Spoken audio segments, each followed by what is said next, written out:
Hey guys, welcome back to our channel. We're George and Martha. Hello. Today we'll be recapping The Real Housewives of New York City, Season 11, Episode 10, Shalloween. So, we're at this Halloween party where Luann is supposed to be performing, and it's so different from the cabaret, and I have really hot backup dancers. And they all want to fuck me if I had a penis. Yeah, so the ladies arrive. Bethany does her usual, oh my god, I'm here, I'm 15 minutes early, as usual, nobody's here yet. And she's dressed like a Victoria's Secret angel. And Dorinda comes with John, and John cannot keep his eyes in his head. It's like, hi, John. Hi, how are you? Okay, and Dorinda, talking ahead, is like, my god, you're here with your girlfriend. I mean, I had to sew his mouth shut. It's disgusting. You might be covered in cat hair, but I would do you. He's so gross. Oh my god. And Sonia's supposed to be performing with Luann, and they're in... Oh, she is. Yeah, and they're in the dressing room together, and Sonia's with ready Barb to go. the Builder. Oh, well, we're going to get to that. Barbara steals the show. I have to say, her costume's the best. She shows up dressed as Slash of Guns N' Roses fame, and it's pretty amazing. It suits her. It does. I think she did well. I'm glad she didn't go for the whole slutty look, because that would have been really bad on Barbara. But you know what? She's having fun, and I think the other ladies were receptive to that. So Luann keeps saying, 2 more minutes, 5 minutes. And Sonia's like, but Lou, the party started. We have to go. And Luann is just a no-show. So, of course, Bethany's sitting there with her phone like, I gotta go. I have my kid. I gotta go. Where is she? And in fairness, she is taking really long. And then John leans over with his pearls of wisdom. What did he say? The stars are always late. They gotta keep you waiting. It's too much. You know, but you should stick around, Bethany. You got nice tits. I don't know why I made John Italian, but... He could be. Well, we are awaiting the arrival of the Countess, ladies and gentlemen. Train wreck. So we see a little bit of Luann rehearsing before she goes out. She looks like she's doing her own spastic version of Macarena. But I was thinking, you can so see her. I'm ready for my close-up, Mr. DeMille. Yeah, like she looks like she's going to be doing, because she's doing it, she's going, chic, c'est la vie, c'est bon, c'est bon. Miss Luann, it's pill time. Yeah, she's going to be in the nursing home, and they'll be like, Mr. Lesseps, it's time for your pill. C'est bon. C'est bon. I see it happening. And not a nice nursing home. No, I think she's going to be... Piss-stained. I hate saying these things because I don't wish these things on anybody, but I just see it happening to her. Like, she's going to be like Rita Hayworth, just destitute, blew all the money. Nobody wants to deal with her anymore. And there was some guy, I don't know who it is, when Veronica Lake, her ashes are going to be end up in a thrift store. Well, when Bethany came early, some guy was talking to her, and Bethany was like, I don't understand how she can be sober with all this alcohol. And the guy goes, well, if something happens to her, weird, if something happens to her, it won't be because, she was so careful. That was foreboding. That was the director. I feel like that's going to be footage we see when something bad happens to Luann. Let's hope it doesn't. Let's really hope it doesn't. But now let's move on to her performance. Yeah, Dorinda's like, it's really interesting when Luann comes out, the energy goes up. Of course it does. Luann, I got to see Luann a long time ago before she was ever a Miss Cabaret star, just in a random gay club in the city, and she really did put on a good show. And that's when she didn't have any of this dance training or, no choreography, nothing. She made an appearance. And she's very charismatic. She is. I have to say, I watched Beverly Hills last night, and Miss Erica Jane's show, with all these bells and whistles and pyrotechnics and all that's what you got to cover up, all the backup dancers. I gotta get a gimmick. That's her. And she has there's nothing catchy about her songs. I can't, what is it? It's expensive to be me. I can't think. Luann Can she sing? No. And Luann has these, 2 or 3 very simple but catchy songs. And I was thinking, you know what it is, why they're so catchy? They're like little nursery rhymes. It's like nursery rhymes for drunk adults, right? So I think that's why they stick. Yeah. She's got a new one coming out. I don't. One just day from at a time or something? Yeah, just from the promo. Just from the promo, I walk around going, feeling Giovanni. Like, she's got something, but I think it's going to end very tragically. And then we can see the drama being set up here. Bethany had to go. She gets all dressed up. Right. She went through the effort. She came. It's not like she didn't show up at all. Or like Ramona's like, I have to go to Omar's. And I love this. How Sonia's like, oh, she's social climbing. Oh, she's social climbing, Miss Hostess turned Lady Morgan. Okay. But yeah, Ramona's social climbing. And she doesn't show up at all. But Luann's mad that Bethany left because she said she had to relieve her babysitter. That's completely understandable. Hello? She said it's going to be 11:30 already. She's got a babysitter there. And she's in the middle of this horrible custody battle. And Luann's like, what did she have to rush home for? To watch the kids sleep? I mean, come on. It's not a party animal like you. It's in the middle. Halloween isn't on a weekend either. It was on a Tuesday night. Bethany's got to take her kid to school in the morning, and she has this narcissistic sociopath of an ex in a custody battle with her, harassing the shit out of her, who will absolutely throw it in her face if it gets back to him that the babysitter had to stay late. You were dressed up as a slutty angel. Yeah, and you were gone past midnight, and our daughter was asleep with a stranger. You know, Luann... But Luann is incapable of seeing anybody else's point of view. I don't hate her, but the ugly side of her is really coming out. Maybe she needs another mugshot. It's going to happen. Absolutely. I think worse. I think she's going to be in Britney's position. Oh, God. I think her worse kids, than Britney. I think worse, for sure. But it's going to start like that. Her kids are going to take over her finances. She'll be ward of the state or something. I don't know. But now we're moving on to a scene. I'm a countess. Don't you know who I am? It's bad. That's what it's going to do. It's bad. We've got Tinsley Baby Jane and we've got Luann Desmond. Luann Desmond. Yeah. The Desmond. It was a circus. It was supposed to be fun. And I want a family, you know? Tinsley, don't. I just rolled out of bed and I put a full face of makeup on, like a good jewelry girl. all over my face, Wouldn't all have it over any my other body, way. and I was at a circus and I just want a family. Do I have to do volunteer work or something to get a man? Tinsley, don't. My heart can't take it. Tinsley, don't. I just want a family. Did you notice she had a baby doll at the party, the Halloween party? A little weird. That was, yeah, Dale and Tinsley have a little breakfast scene. Somehow Tinsley just woke up. Want coffee, Mommy? And yeah, she's got a full face of makeup and all her accessories on. Okay.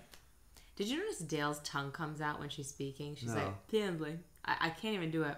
Well, you and Scott, it's a weird... It's creepy, Martha. She's weird looking.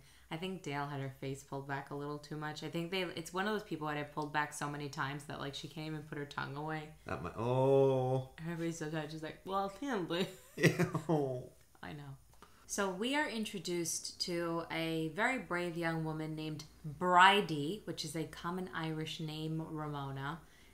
This is the first problem. Ramona cannot get this young lady's name right. She has a charity advocating for the statute of limitations on child sexual abuse in New York to be changed. Actually, since this filmed, it happened. Very happy about it. It did? Yes. So now these predators can be prosecuted. People have a 1-year window to come forward and... After the statute of limitations. It's now, there will be no statute of limitations. And if you were from before when there was one, now going forward, there's no more. But... prior to that... Oh, you have a year right now. Right, but prior to that, like if you were, I think from when you were 18, you had a year. And then that was it. And obviously most people don't ever come forward. And if they do, it takes them a very, very, very long time to have the gumption. And so she was advocating to get this law changed. And Ramona, she's like, so this girl, Birdie, she came to me. She wants my help because I'm really good with charity work. And even though I would be able to say, like, just don't touch me, I understand that this happens to a lot of kids, and they may not always come forward right away. So I'm going to help Birdie. I mean, I'm getting chills just talking about this. And then Sonia.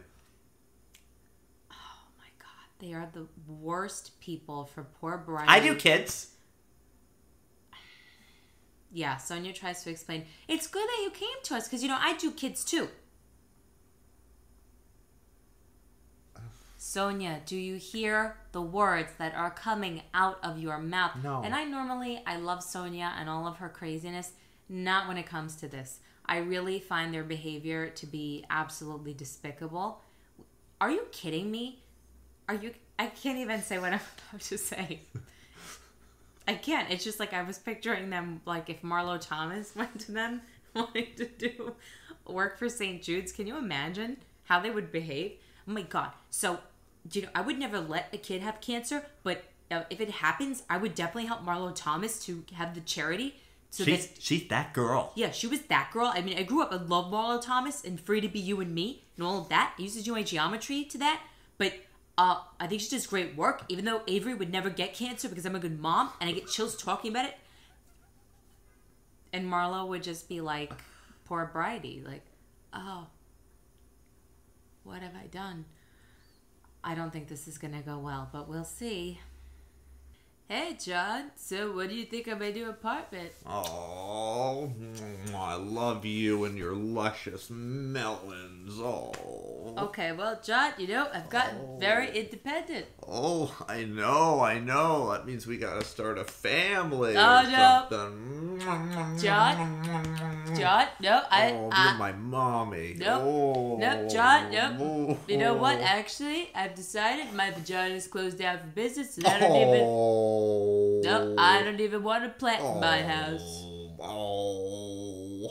You know what, John? I slept horribly last night. Yeah, you know why, baby? Why? You didn't have all this keeping you nice and warm. Oh, but John, that's funny because you're never here because I keep you the fuck out for good reason. Oh.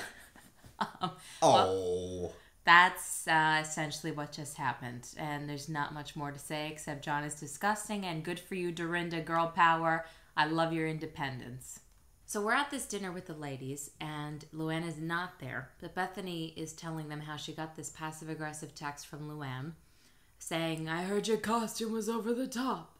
She's like, why is she taking these little digs at me? And Bethany says she's keeping score now, that she said this, and she commented about my room in the Berkshires, and she's doing this. So Bethany's starting to lose it on Luann. I think her patience is gone. And she brings up how Luann is so good at wrapping an insult in a little bow. I think Ed Bravo gives us this little montage of Luann's finest moments, the most lovely being when she was mentoring some young ladies, some underprivileged little girls, and one of them is kind of overweight and says she wants to be a model, and Luann's like, oh, stand up. Oh, how old are you? 10. Oh, you have plenty of time and losing the weight is easy. She's a horrible person. But we did get another foreboding moment. These are all going to be in Luann's funeral video. So we've got now that guy who said, if something happens to her, ... And now Bethany goes, I'll be at the next intervention. Not good. So we get a scene where Dorinda is showing us her empty apartment and Hannah visits. And Hannah has grown up a lot since we last saw her. Remember when Hannah first appeared, I didn't really like her. I thought she was a little bit bratty, but she was younger, and I think that's probably how I would look at myself at that age. I think it's just a product of her being a teenager at the time, but now she seems to be, I think, in her 20s, and she's very mature, she's very elegant. I really like Hannah, and we were thinking about the children of Beverly Hills versus the children of the New York franchise, and there's just such a stark difference. The Beverly Hills kids are all so vapid. It's like, yeah, I shipped all my stuff to school. Yeah, I came. Yeah, credit card. I'm an influencer. Yeah, I don't even care about school. Mom, will you come visit me? Because I can't be without you. And my sunglasses. And the kids on New York just seem so much more together and grounded. Yeah, independent. They have a good head on their shoulders. Well dressed, right? These kids from Beverly Hills, they just have these tacky outfits. And Dorinda's daughter Hannah was very classy. Yeah, she's like a young woman. I thought it was really cute too when she says, we were both little here. Nope, Hannah, I was always big, you were little. No, and she's like, you were little, you are little. I thought that was really cute.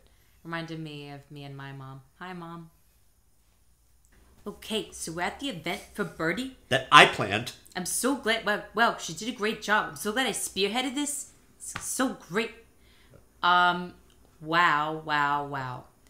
Bethany can't make it, and Bethany's in the car with her driver, and she's going to a Victoria's Secret fashion show. Tits are fucking... They're out. The girls are out. But Bethany makes sure, because this is how skilled Bethany is at the reality TV game by now. She is so ahead of the game. She's like, I am going to have the receipts on national television. She's with Albie, her driver. She's like, so, wow, what's with this New York traffic? So there's absolutely no way we can make Ramona's event, right?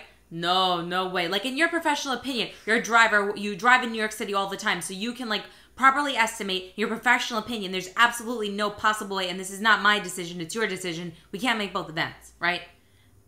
This is a contract that you can sign right now, and you'll get sued if you change your mind. It's amazing, but she makes sure she's got it in there. She could not make it. So Ramona's talking to Dorinda and Sonia about this, and Luann walks in. Hi, of course I'm here. And I was like, we were actually just talking about Bethany? She knows she's the... Throw the fucking match. Great job. These women are so good at what they do. They are. We're just talking about Bethany, your favorite person, Luann, the one that you've been insulting all the time. I just thought I would tell you that we're shit-talking her right now. I'm not going to say I'm mad that she couldn't be here. It just made me sad. Just sad for her. So sad. And it's hysterical to me. Sonia throws Ramona under the bus so fast, right? Because Luann jumps in. She's like, well, that's how I felt about my Halloween party. Why couldn't she be there? And Sonia's like, she was there. I mean, she was there from 9 o'clock. Ramona didn't even come. Ramona says nothing. They're so used to this that Ramona's just like, yeah, it's true. Wasn't there. They're like, yeah, you were at Omar's and you always leave us. Yeah, I do. I double book, okay? I like that, though. Yeah, how am I supposed to meet guys? I'm not going to hang out with you all broads. We forgot to mention that in one of these other scenes with Birdie. She mentions that she has a friend who's got this hat on. We have no idea who it is. That was so bizarre. Some woman who's Derby. She was at the Derby. Yeah, someone like this. Oh, this is my friend. She's the younger set. Because I'm so ageist. I'm so beautiful and ageist that these people come up to me all the time and they're like 18 years old. So since I'm going to be young, I'm just hanging out. Like, I'm going to start going to the dances with the boys. Like the junior prom. At first I was just going to the prom, but now I think I'm going to go to the junior prom. Keep it young. Ageist by Ramona. It's not actually a cream, it's a lifestyle. Did she say that? No, I said that. Oh, that was good. Thank you. But it might as well be something she said. Yeah, she would say that. So then, I have to somebody's got to give an award to Bravo for the editing this year, which is like, somebody's job has been, every time Ramona lies, find the footage of her from like a month ago to embarrass her on national television. Should I get Sonia? Should I invite Sonia? Right, so Ramona and Bethany are both Scorpio, so it's November. They do these birthday parties back to back, and Ramona's explaining that she's having a party, and you're just not invited. There was no room for you. And they're like, that's bullshit. I know Lucia. Why wouldn't Lucia invite me? And she's like, but she couldn't. Then they show you the footage, and it's just clear as day, like unequivocal. Nothing ambiguous about this. I wanted to invite Sonia to your party. No. No room. No way. It's like, sorry, Sonia, there's no room. Lucia said she couldn't invite you. Wanted to, but we couldn't. What am I supposed to do?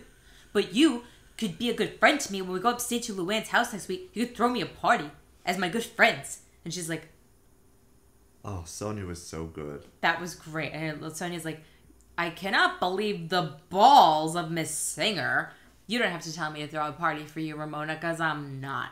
But she really is. Ramona has the biggest rhinoceros balls of any of these women. It's hysterical. You feel free to throw me a party. So wait, you're going to come visit us after not inviting us to your big birthday bash and request that we throw you a party as your good friends. But we weren't good enough to invite to the party. Yeah. She's good. She is. This show's the best by far. I cannot wait to see what's about to happen. Oh my God. I see this poor girl Bridie. I have chills just thinking about what's about to happen to Birdie. It's not going to be good. Harry fucking Dubin is back. Why did they have these sleazeballs that just keep reappearing? Like, Harry has fucked all of them at this point. And now Ramona has her tongue down this guy's throat. I don't understand it. And Sonia's really pissed at her for it. It's like, okay, fine, you're social climbing, you want to find a guy, but Harry Dubin. And they go over, and they're looking at the stuff that's up for auction. And she's like, really like this necklace. This is Wayne's necklace? And he's like, try it on. Oh, the tits can handle that. Oh. But it's fake. So she's like, you could buy me a real one? Oh my God. Awful. I just had to say that. I had to acknowledge the presence of Harry Dubious. Gross. Stop showing him. Excuse me, everyone. 5 years ago. Wait. We're gonna make a speech, okay? This is 120 of my friends that I brought here for this fundraiser. That Bridie came to me and I threw this whole thing. It was my idea. I was the brains behind this whole thing. So let's just have a speech for Bridie, and Bridie's going to explain when a child is sexually abused, it causes a very bad harm to them. And so, Birdie's going to tell you what happened. Is that your name? It's Bridie. Right, Bridie. I'm sorry. I'm not good with names. So, 5 years ago, I came out and I told my story. Friend of the family. And it was friend of the family. Very challenging. Friend of the family. For me. Me. Can we just hear this from the horse's mouth? I'm sorry, not the horse mouth. My family. And Sonia, stop. I just want to let everybody know who's ever been assaulted. The predator's or still out there. Predator's still out there. Family friend. Predator's still out there. Stop, Dorinda. Stop it. Predator's still out there. Stop monitoring me. Then Sonia. Clip. She's done the clipping thing before. It was Dorinda started clip. And Sonia decides to call back to that at this wonderful moment. And then it does not stop there, okay? You have to go back to being Bridie. I came out with my story. I realized important. I have important. A lot important. Of power important in the world, and okay, you guys are really upsetting me. Standing up for the victims of. Great, I'm so glad that we had this event for me. So this is how this shit show goes. It's disgusting. It's hilarious, but it's awful. And then the ladies break up into separate groups, and Dorinda's fuming mad, talking to Sonia about everything, and Ramona is trying to get validation from Bridie. That's the funniest thing. And Bridie, I love you. You're a class act. Bridie. I'm so sorry for what you went through, and that these are the people that brought attention to your cause. I cannot believe Ramona has the audacity to be like, can you believe these women? I mean, Bridie, I'm the one who brought 120 people here. My friends. They were my friends. They were embarrassing me. I mean, I'm the hostess. I'm supposed to make this speech, and then you make a speech after. How could they do that to me? And poor Bridie's like, well, you got your words in. She did get her words in. Well, Dorinda, I think when Dorinda gets drunk, she starts to behave like a kid that has some kind of like mental disabilities. Like She just keeps repeating the same thing over and over. Yeah. Do you notice that? Don't ever do that to me again. And she kept saying, like, first she'll keep saying, important, friend of the family, important, stop monitoring me. Stop monitoring me. She did that with, what's her name? With Barbara. Don't be an interloper. Okay, Barbara's hair. Yeah, I don't know what Barbara showed up and her hair was like in a clip. It's a banana clip. Barb the Builder. On that note, let's just all be glad that New York finally passed the Child Victims Act so that Bridie never has to be subjected to Ramona Singer ever again. And we shall see what happens next week. Thank you so much for watching. We just want to say to the one person who left us a comment on another video, we really appreciate it. And we'd really appreciate if other people would leave us comments because we're really trying to do something good on our channel, bring you some joy. So maybe you could like and subscribe. Thanks. Bye.